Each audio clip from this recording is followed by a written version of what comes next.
Hi, and welcome to the President's Forum podcast. I'm your host, Wesley Smith, and today we're excited to have Jennifer Lassiter join us. Jennifer is the Vice President of Student and Career Advancement at Purdue Global, and she's a national leader in career services.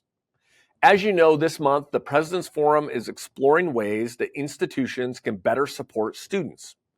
Jennifer works at the intersection of academics, student support, and employer engagement. She helps students launch careers with real momentum after graduation. Jennifer, thanks for being with us today. We really appreciate your time. We're looking forward to your insight on Purdue Global and what you're doing to help students progress and to succeed. Before we get into that, can you just tell our listeners a little bit about your role at Purdue Global? Sure, be happy to. Thanks for having me today as well. So I've been with Purdue Global for over 15 years, and I've been leading the Center for Career Advancement that whole time.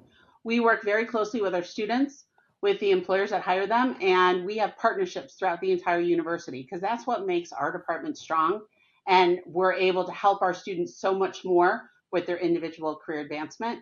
I've worn multiple hats. I've worked in different areas of student success, including student life, federal work study, alumni work, and the one critical, pivotal thing for our students is making sure that we show up early and often for them and give them the support and encouragement they need as adult learners. And with our population being half first generation, it's really important that their time is used wisely. And when we have an interaction with them, it's meaningful and contributes to their long-term success. So that's what I'm most proud of over all this time. Yeah, I love your focus on adult learners. Most of the President's Forum institutions, as you know, are really focused on adult learners. I'm sure a lot of the things that you're learning in your model equally apply to all learners. But I like the laser focus on that. Let's start big picture. Sure. on exploring career services that you provide. Most people are familiar with a career service that helps you write a resume, right? Or that there may be a job board there and you could go in and you could take a look at it. I know that Purdue Global has taken a much different approach. Can you explain that? Sure, absolutely. Well, there's studies out there that say that a lot of first-gen students don't know to ask for career services help. And the traditional model that you and I probably graduated from was, there's a bulletin board, have a good life. Right. And we want so much more for our students than that. So one of the things that we've really examined at Purdue Global is looking at the student experience and partnering with all the entities on campus. So working with our deans, our curriculum experts, our faculty, and we've infused career-related touch points, a minimum of 3 for every program of study at PG, anywhere from a certificate program up to our doctoral level programs, to make sure that people get real-time career support when they need it, because we want to make sure that they know they should join professional organizations, they should get involved in their field, they should know how to network, they should know how to update their LinkedIn profile throughout their time at PG. And it shouldn't be something that is focused on at the end, because you don't want someone getting to the end and saying, gosh, I wish I would have known all this 2 years ago. So it's been a really big part of our world here at PG, and it also sets up a big focus for us, which is all about relationships. We are a department that is relationship focused, but also gets great metrics out of those relationships. So every interaction we're having with a student is meaningful. It's not a come help me with my resume and you help them and then it's over with. It's an ongoing discussion, and everything that we're doing with them builds that relationship. They have to see value in the work that we're sharing with them in order for them to realize we're a partner for them and we're here to help and support them along the way. So every interaction matters to us as well. And those classroom interactions are a good early part of them learning how important we are to their career success. I think you've taken like this lifelong learning perspective or paradigm that you hear about so frequently.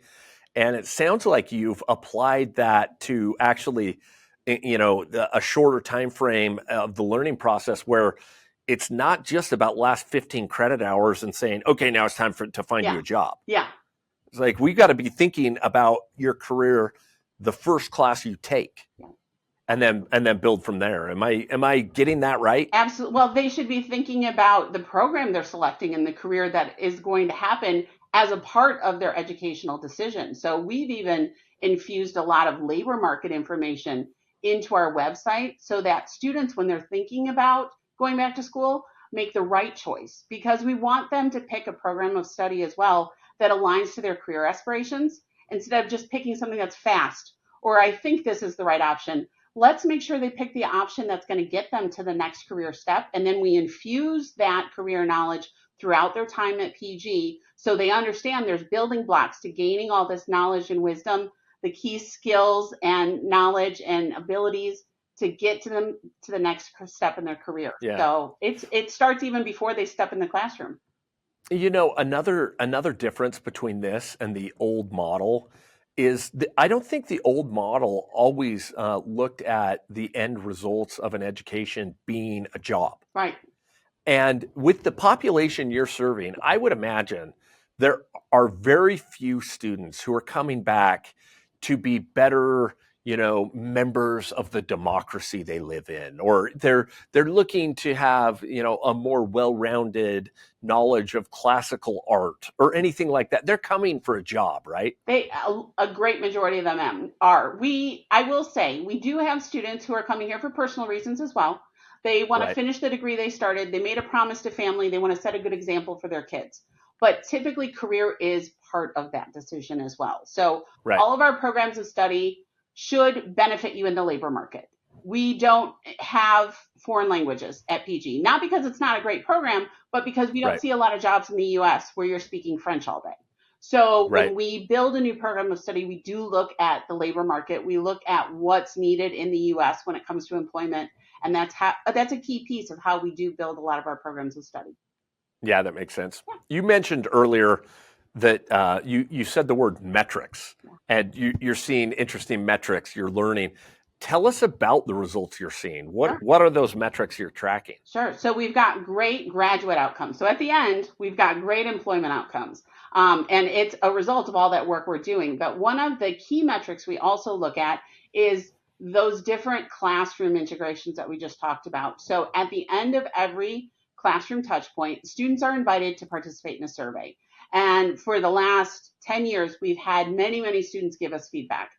Typically, we get a minimum of 1,000 contact points from students every year. Okay. And so the students, the one question we look at the closest is at the end, we ask a student, are you more confident in your current or future job search as a result of the stuff we just talked about today? And we've been tracking that for years. And last year, we got to 98% confidence rating from our students, which is a win for us. It's a win for them. It shows that time spent was valuable. And it's also a performance metric for the team here at the CCA. So they're meeting with those students. They're building that foundational relationship.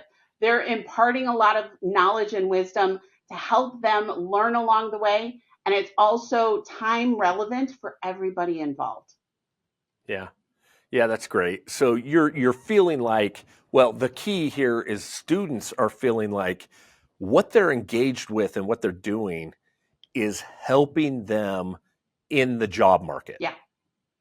Okay. So one of the things that you're doing must be when you're so focused on how to help your students in the labor market, one of the things you must be getting better and better at as each year goes on is your employer relationships. Mm-hmm. Can you tell us a little bit about how you approach that? What are you thinking about, and how do you develop employer relationships that can benefit your students? Absolutely. It's something that we think is critical to our success. So we do a lot of research on employers. We have a lot of tools to research the labor market, see who's hiring, when and where and why. And we're reaching out to those employers and saying, hey, you've got a need. We've got graduates with the skills, the knowledge, the abilities, and the talent that you're looking for. Let's talk. Let's connect. And so we also host them then for about an hour on our online platform. And students are invited to come in and hear from these employers. So they can hear from an employer for about half hour, 45 minutes, And they'll hear about the culture, they'll hear about the jobs, they'll hear about how to apply. And then we have a Q&A session with our students, and we record these whenever the employer will allow us to record them. So we've got a Right. library of these. So then when the student says to me, I've got an interview tomorrow with XYZ employer, I can say, oh, we just had a session with them 2 weeks ago. You should watch this before your interview. So we're building Smart. up that whole library of intel and insider information from these employers that want to hire our graduates. And it's a great way for our students to feel more comfortable going into an interview, as well as to learn more about the company. And it's a great way for the company to share their message with our students. I was a recruiter many, many years ago, and I had my own metrics to attain. I had to have a cost per hire metric. I had to be efficient at my job, and I had to make it as hassle-free as possible. I want to make it as hassle-free as possible for our employers as well. So we definitely work with employers to say, like, we're not charging you for any of this. There's no cost in working with us. We can help you lower your cost per hire by doing all this online. You're not traveling to visit us or Right. go participate in a job fair. It's all done online. And so there's a great value in building that relationship, which then turns in typically to even more partnerships. Maybe they get involved with our advisory boards. Maybe they become a signed partner for the university where they send their employees to upskill. So there's great benefit to our research, which then turns into a collaboration, which turns into hires and even more opportunities between that employer and the university. I love your experience as a recruiter. And that leading to you can interact with employers on their terms. Yep. You know the metrics they're tracking, so you can just say, "Hey, we're going to fit into your paradigm in finding talent, Yep. and there's no barriers to interacting with us." It seems like that would be a huge win for your students. We try to make it as hassle-free as possible for everybody. Yeah. Yep. Yeah. Okay. So there's this idea of getting a job coming out of a credential. Super important. Yeah. What about career advancement? What about students who are mid-career, they're working already, they have a job, but they're looking for ways to advance? Can you help them? Do you focus on helping them? What do you do? Yeah, absolutely. About a third of our students are already pretty well versed in their career and they want to keep moving forward and advancing. Some people are career changers, some people are starting from scratch, but we do have a lot of our students who are wanting that advancement. They like where they're working, but they want that next step up. And they know education's the opportunity for them to get there. And so we work a lot with students and we meet them where they are. It's not everybody does a resume review, everybody does a practice interview, everybody does this. We say, okay, let's talk about your career. What are you doing now? How can we help you get to that next level? And there's a shared sense of accountability where, if you do want to look for jobs, okay, here's 5 jobs that we found that match what you're looking for. What have you done? And so there's this shared responsibility that comes into play as well. And one thing that we do as well with our students is I'm not dependent on any one vendor when it comes to jobs. There's a lot of different vendors out there when it comes to career services software. But what we've done is we've actually partnered with a labor market analytics company, and we have a job feed that goes out and scrapes from employer sites, from professional organizations, from our employer partners. And it's as easy as me saying, hey, we just signed a new employer partner. Can you add them to our job feed? Because I want the most depth and breadth of jobs available throughout the US for my graduates. I Right. don't want to be dependent on one vendor who has one set of jobs for entry-level talent. I need it from entry level all the way up to the C-suite. So that's why we have kind of funneled our jobs in a different way than most of our colleagues out there. Can I ask you, is that something you can disclose? Who do you use We to use help you do that? Lightcast. Who's your partner? Lightcast. Okay, Lightcast. And that's been very successful for you. Mhm. Yeah, that's great. That's very interesting. Okay, I'm going to ask you to give even more trade secrets away Sure. right now, and that is okay for the presidents or other institution leaders who are watching. They want to rethink their approach to career readiness Mhm. for students, how they can better support students in career readiness. Can you give them some tips on where you would start? What advice would you give to leaders who are trying to innovate in this space? Sure. For me, it's all about going back to the pillars and the principles of your university, which should be all about your students and their success. And so we just recently had an alignment at Purdue Global, and I fall under the world of student success, which of course makes 100% perfect sense. And we're actually partnering with even more entities within the university, like Student Life and student organizations, so that we help enhance that professional identity of students, early and often again. But for me, any advice I would give another colleague is think about your principles, think about your relationships, and think about different ways career services can kind of innovate those pillars and principles. Think about your data. Think about your student outcomes, your ROI.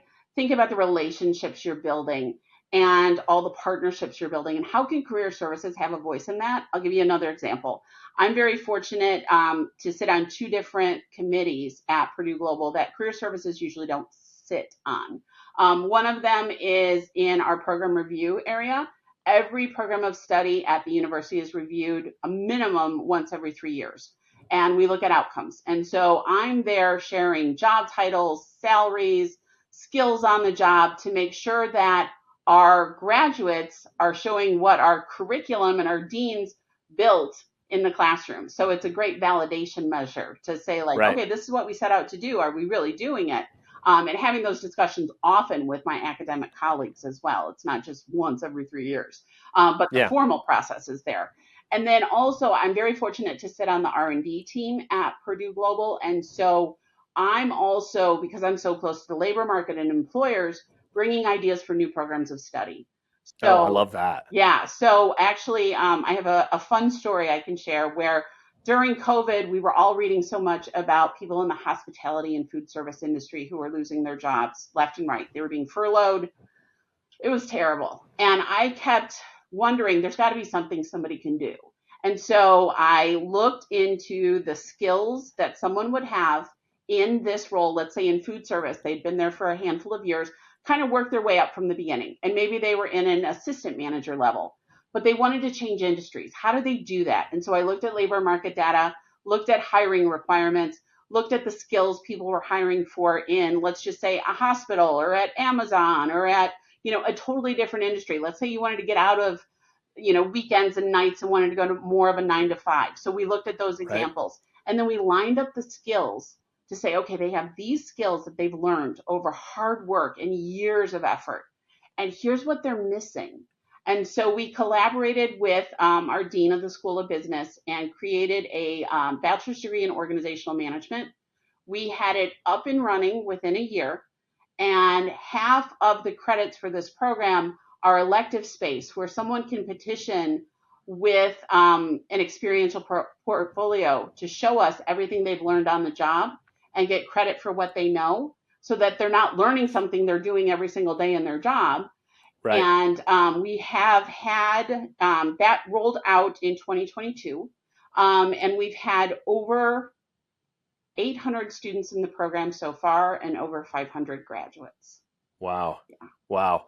Well, I everything that you're telling me and the advice that you're giving, I could lump into one principle here, and that is what I'm hearing is you're inserting career readiness into essentially every part of education.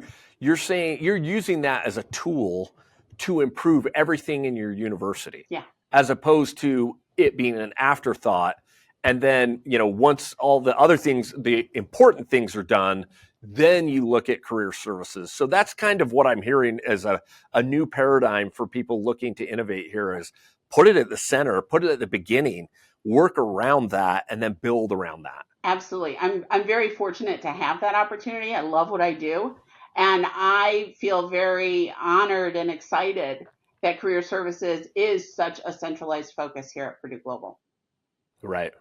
Well, Jennifer, it has been a pleasure to talk to you about this, and we will look forward to more opportunities to circle back with you and talk about career services. And just know, anytime that you want to talk about innovation that you're working on through Purdue Global, you're welcome back on the podcast. We'd love to learn more from you. Well, thanks for having me today. I really appreciate it. For our listeners, you can learn more about Purdue Global's programs at purdueglobal.edu. You can also find more conversations like this one at presidentsforum.org.